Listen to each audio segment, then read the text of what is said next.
Le défenseur de l'Olympique de Marseille, Rod Fanny. La télé dans le loft? Ouais, il y a tout, il y a la piscine, Loana, c'était pas mal. Vous étiez plus dans le loft déjà, vous étiez sorti du loft. J'en étais sorti parce que les téléspectateurs avaient voté pour moi, donc... On va bien sûr revenir sur l'annonce de la nouvelle et revivre sa sortie triomphale, c'était vers 22h45, A Star is Born. Tiens, regardez justement, il est là. Messieurs, écartez-vous, messieurs. Allez, en voiture, monsieur Fanny. Je comprends pas. Montez là, monsieur Fanny, montez là. Allez. Mais c'est des fous, quoi. Ça suffit, monsieur. Écartez-vous, monsieur. C'est très compliqué parce qu'il y a beaucoup de problèmes de communication au sein du club. Et je pense que c'est ce qui cause tous ces soucis aujourd'hui. C'est pas un manque de communication, c'est qu'il y en a un des deux qui t'a pris pour une truffe. Peut-être. Et attention à vous deux, hein. Je vous l'ai dit une fois, pas deux. Hein. J'espère que le message il est bien rentré dans la cabesse. Hein. Allez, ciao. Pour info, le point presse d'El Loco a été organisé à la dernière minute. Quant au discours analyse, il y avait 60% de Richard Virenque, on m'aurait menti, 30% de Calimero et 10% de nos futurs parce que si Bielsa déclare Asumo con optimismo, con alegría y con ilusión la competencia. La suite s'annonce compliquée.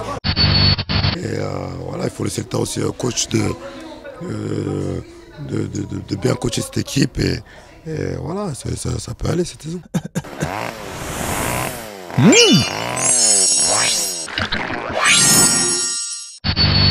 Qu'un entraîneur à l'OM montre qu'il en a tout simplement, on va dire, dans le pantalon. Alors ça va encore créer une zizanie. C'est un petit léger malentendu. Il n'y en a aucun qui est arrivé et qu'il a pris des joueurs qu'il ne voulait pas.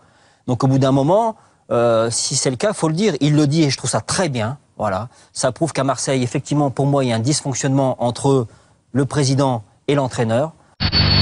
C'est pour ça que ce qui se dit ne m'affecte pas du tout. Le président m'a même dit que c'était l'entraîneur qui avait demandé mon recrutement. Le président lui a dit, voilà, l'entraîneur te veut, mais je peux lui parler. Ah non, il n'est pas disponible.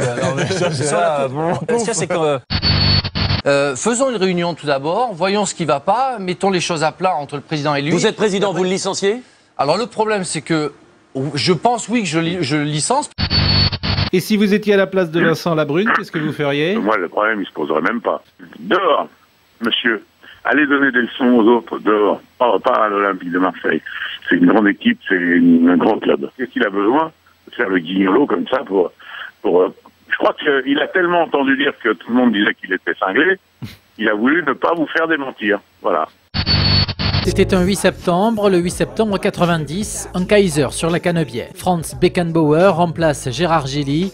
Le coach marseillais est remplacé alors que tout allait bien. L'OM de Gilly sortait sur un doublé Coupe Championnat en 89 et un titre de champion en 90. Si à la fin de la saison, Marseille montrait un super football avec cet entraîneur complètement fou, qui ne respecte pas son président, qui en fait qu'à sa tête, qui fait jouer un football qu'aucun entraîneur français n'est capable de faire jouer à une équipe, ça emmerderait tout le monde dans ce pays.